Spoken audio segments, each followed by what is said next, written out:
Personality disorders. Introduction. व्यक्तित्व विकार एक प्रकार का मानसिक विकार है जिसमें व्यक्ति का स्वभाव कठोर रहेगा और अस्वस्थ होता है। इफेक्ट किसमें पड़ेगा तो thinking, functioning, behaving. Personality disorder से पीड़ित व्यक्ति को स्थितियों और लोगों को समझने और उनसे जुड़ने में परेशानी होता है। यह रिश्तों, सामाजिक गतिविधियों, काम और स्कूलों में महत्वपूर्ण समस्याओं का कारण बनता है। कुछ मामलों में व्यक्ति को यह एहसास नहीं हो सकता कि उसे पर्सनालिटी डिसऑर्डर है क्योंकि उसके सोचने और व्यवहार करने का तरीका दूसरों को स्वाभाविक लगता है। पर्सनालिटी डिसऑर्डर आमतौर पर टीनेज यानी किशोर अवस्था या प्रारंभिक अडल्टहुड में शुरू होते हैं। पर्सनालिटी डिसऑर्डर कई प्रकार के होते हैं। कुछ प्रकार संपूर्ण रूप से कम स्पष्ट हो सकते हैं मिडिल एज में। तो सिम्टम्स इसके क्या रहेंगे तो पर्सनालिटी डिसऑर्डर के प्रकारों को समान विशेषताओं और लक्षणों के आधार पर समूह में बांटा गया है। एक पर्सनालिटी डिसऑर्डर वाले कई लोगों में कम से कम एक अतिरिक्त पर्सनालिटी डिसऑर्डर के लक्षण भी होते हैं। इसी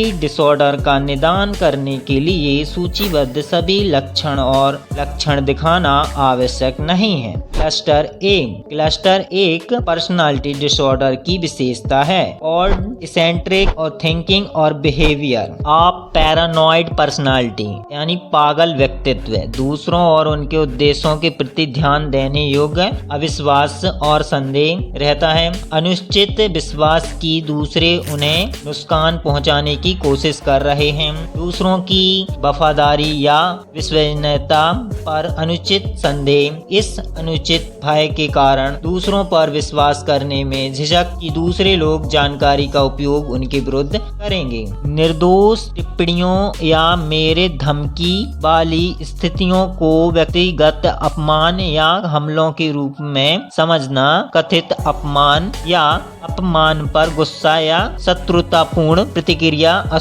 अनुचित आवर्ती संदेह की स्किज़ॉइड पर्सनालिटी डिसऑर्डर। सामाजिक या व्यक्तिगत रिश्तों में रुचि की कमी, अकेले रहना पसंद करना, भावनात्मक अभिव्यक्ति की सीमित सीमा, अधिकांश गतिविधियों में आनंद लेने में असमर्थता, दूसरों के प्रति उदासीन होना। स्किज़ॉइड टाइपल पर्सनालिटी डिसऑर्डर। अजीब पोशाक, सोच, विश्वास, भाषण या व्यवहार। अवधारणात्मक अनुभव जैसे कि किसी की आवाज सुना, उनके नाम को फुसफुसाना।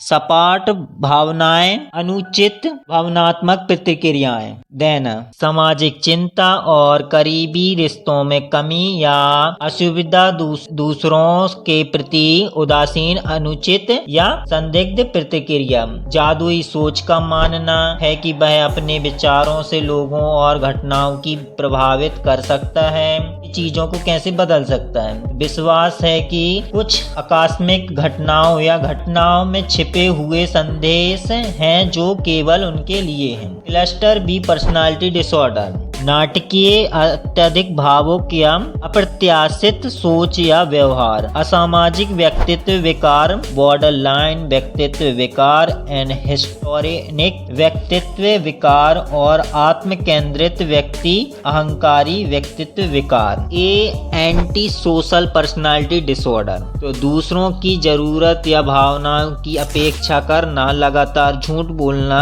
चोरी करना आदि समस्याएं बार बार आती रहती हैं। कानून दूसरों के अधिकारों का बार बार उल्लंघन, आक्रामक, अक्सर हिंसक व्यवहार करती रहती है। स्वयं या दूसरों की सुरक्षा के प्रति अपेक्षा, आवेगपूर्ण व्यवहार, लगातार गैर जिम्मेदाराना लगता है।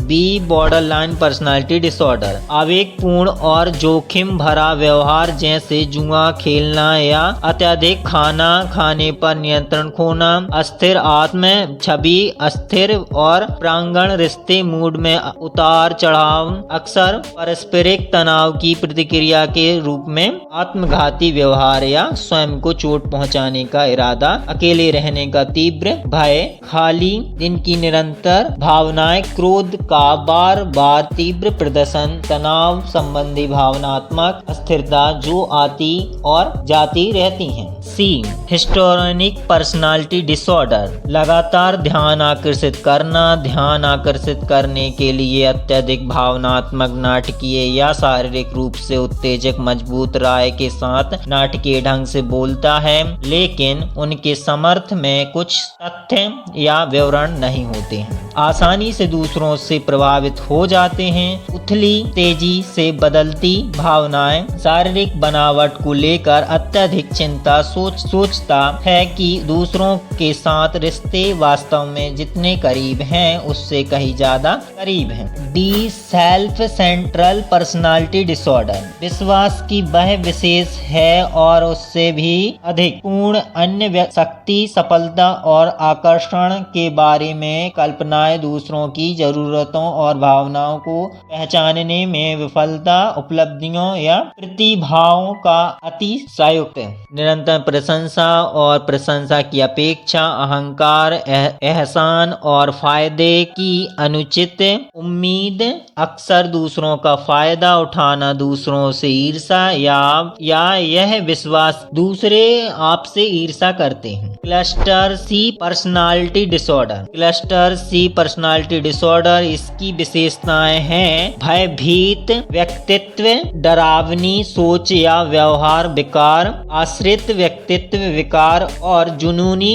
बाध्यकारी व्यक्तित्व विकार शामिल है। ए, अवोइडेंट पर्सनालिटी डिसऑर्डर, आलोचना या अस्वीकृति के प्रति बहुत संवेदनशील, अपारगता जैसे महसूस करना, ऐसे कार्यों गतिविधियों से बचना जिनमें पारस्परिक संपर्क की आवश्यकता होती है, जैसे कहीं बोलना हो तो डर लगना, सामाजिक रूप से बाधित, आत्मविश्वास की कमी और अलग थलग नई गतिविधियों या अजनबियों से मिलने से बचना, सामाजिक स्थितियों और व्यक्तिगत संबंधों में अत्यधिक शर्मीलेपन, अस्वीकृत शर्मिंदगी का डर। बी, डिपेंडेंट पर्सनालिटी डिसऑर्डर, दूसरों पर अत्यधिक निर्भरता और देखभाल की आवश्यकता महसूस होना, दूसरों के प्रति चिप स्वयं की देखभाल करने का डर, आत्मविश्वास की कमी, छोटे छोटे निर्णय लेने के लिए भी दूसरों से अत्यधिक सलाह और आश्वासन की आवश्यकता होती है, आत्मविश्वास की कमी के कारण प्रोजेक्ट स्वयं शुरू करने या करने में कठिनाई, दूसरों से असहमत होने में कठिनाई, अस्वीकृति का डर, खराब उपचार की सहन करना, भले ही अन्य विकल्प उपलब्ध हो, किसी करीबी के खत्म हो जाने पर नया रिश्ता शुरू करने की तत्काल आवश्यकता है। सी, ऑब्सेसिव कंपल्सिव पर्सनालिटी डिसऑर्डर, विवरण, क्रमबद्धता और नियमों में व्यवस्था, अत्यधिक पूर्णतावाद जिसके परिणाम स्वरूप पूर्णता प्राप्त नहीं होने पर शीतलता और परेशानी होती है, जैसे किसी परियोजना को पूरा करने में असमर्थ महसूस करना क्योंकि वह आपने स्वयं के सरल मानकों को पूरा नहीं करता है, लोगों, कार्यों और स्थितियों पर नियंत्रण रखने की इच्छा और कार्य सौंपने में असमर्थता, काम या किसी प्रोजेक्ट के प्रति अत्यधिक प्रतिबद्धता के कारण दोस्तों और मनोरंजक गतिविधियों की अपेक्षा टूटी या बेकार वस्तुओं को त्यागने में असमर्थता, कठोर और जिद्दी नैतिकता या मूल्यों के बारे में, अन्यथा बजट बनाने और पैसे खर्च करने पर कड़ा नियंत्रण, जुनूनी बाध्यकारी विकार के समान नहीं है, एक प्रकार का चिंता डिसऑर्डर ही है। इसके कारण क्या है? कॉज, कारण व्यक्तित्व, विचारों और भावनाओं और व्यवहारों का आयोजन है जो व्यक्ति को अद्वितीय बनाता है। यह वह तरीका है जिससे कोई व्यक्ति बाहरी दुनिया को देखता है, समझता है और उससे जुड़ता है। साथ ही यह भी है कि कोई व्यक्ति स्वयं को कैसे देखता है। बचपन के दौरान व्यक्तित्व का निर्माण निम्नलिखित की अतः प्रक्रिया के माध्यम से होता है। कुछ व्यक्तित्व लक्षण किसी व्यक्ति को उसके माता पिता द्वारा विरासत में मिले जिनके माध्यम से दिए जा सकते हैं। इन लक्षणों को कभी कभी उनका स्वभाव भी कहा जाता है। पर्यावरण, इसमें वह परिवेश शामिल है जिसमें व्यक्ति बड़ा हुआ, घटित घटनाएं और परिवार के सदस्यों और अन्य लोगों के साथ संबंध। ऐसा माना जाता है कि व्यक्तित्व विकार इन आनुवंशिक और पर्यावरणीय प्रभावों के संयोजन के कारण होते हैं। इसमें रिस्क फैक्टर क्या है? तो शामिल व्यक्तित्व विकार या अन्य मानसिक बीमारी का पारिवारिक इतिहास होना, बचपन के दौरान दुर्व्यवहार पूर्ण अस्थिर पारिवारिक जीवन, बचपन के आचरण विकार का निदान किया जा रहा है, मस्तिष्क रसायन विज्ञान और संरचना में विभिन्नता। इसमें कॉम्प्लिकेशन कैसे आती है? तो व्यक्तित्व विकार प्रभावित व्यक्ति और उस व्यक्ति की देखभाल करने वालों दोनों के जीवन को महत्वपूर्ण रूप से बाधित कर सकते हैं। तो व्यक्तित्व संबंधी विकार रिश्तों, काम या स्कूलों में समस्याएं पैदा कर सकते हैं और सामाजिक या शराब या नशीली दवाओं के दुरुपयोग का कारण बन सकते हैं।